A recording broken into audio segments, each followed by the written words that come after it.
everybody. It's me again, Battalion Chief Ron Jablonski from the Amsterdam Fire Department. Here to talk to you today about fire safety. Maybe you remember me from last year coming to your school. I really look forward to coming and seeing you again. Unfortunately, this year, under the circumstances, can't happen, so we have to come to you online. So let me put my gear away and we'll go talk about fire safety. Okay, boys and girls, fire safety. What we like to talk about is how to be safe with fire. We all know what fire is. Fire can be used as a tool. It can be used for recreation. As a tool, I mean by people heat their homes with fire. People go camping, they start campfires for recreation. People cook with fire, okay? So it can be, their stove, or even outside on a campfire, or a gas grill, or a charcoal grill. So fire, it can be good and we can use it to help. We just have to remember we have to be safe with fire. Fire can be very, very dangerous too. We never ever play with fire, okay? So, we all know what matches are, what a lighter is, okay? We never play with them. They're used to start a fire, used by adults only. Who can tell me, what do we do if we're walking by and we find a lighter or a book of matches? Anybody? Joe? We play with them.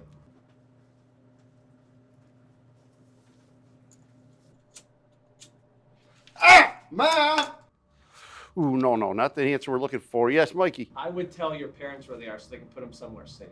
Outstanding. That's what I was looking for. We never ever want to play with a lighter or matches. We always tell an adult, we don't even pick it up. We just go find whoever you're with, your teacher or your mom or dad or your grandmother. Hey, look at what I found. Look what I see. They can pick it up. They can put it in the right place where it needs to be.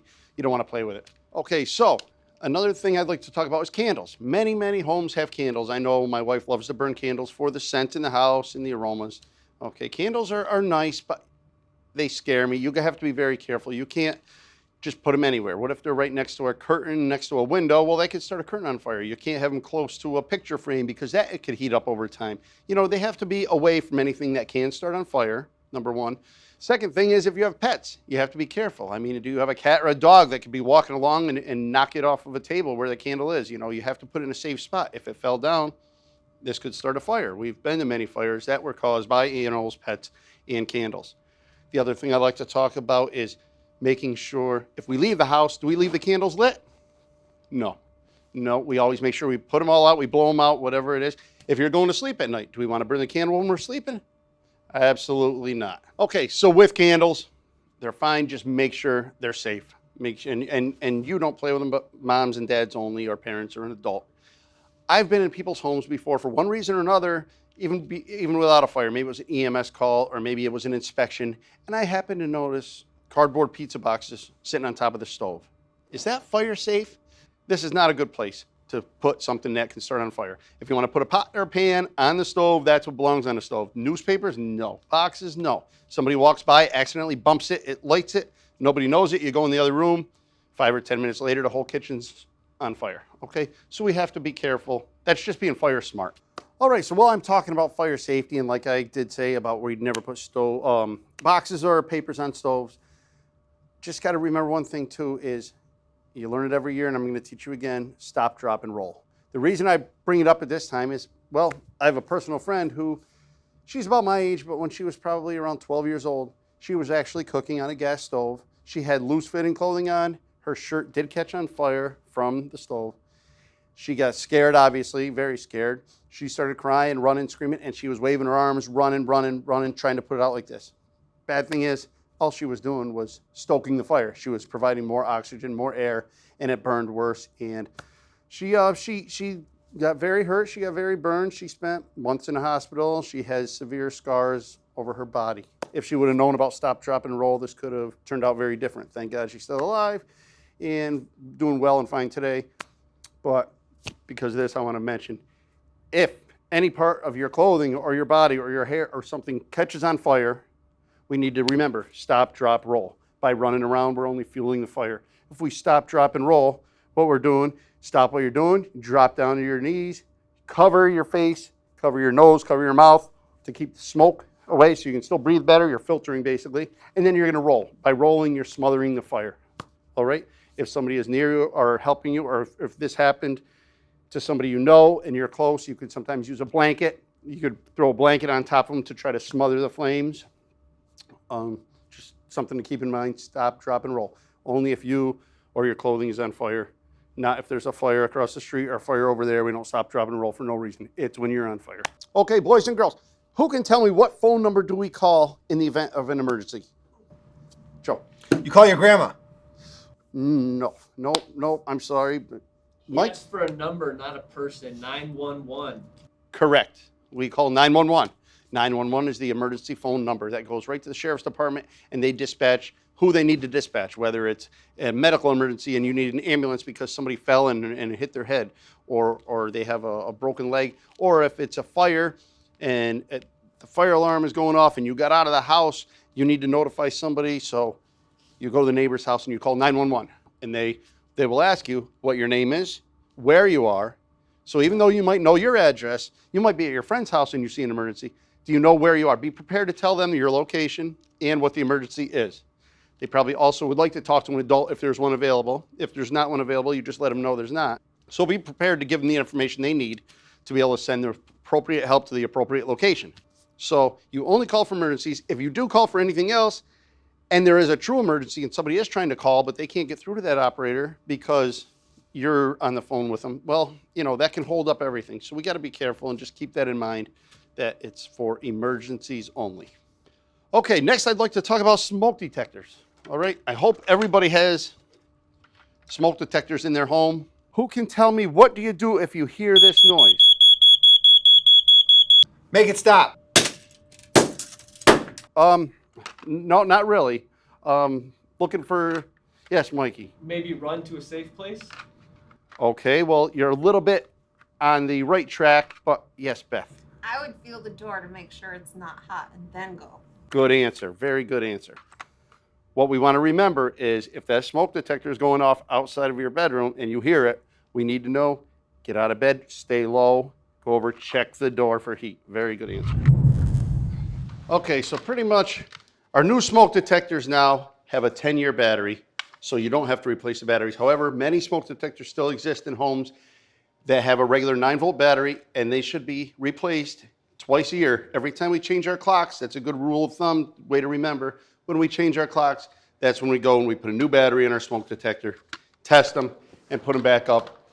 And then it's not a bad idea to monthly, at least once a month, go ahead and push the button, test it, make sure the battery is working.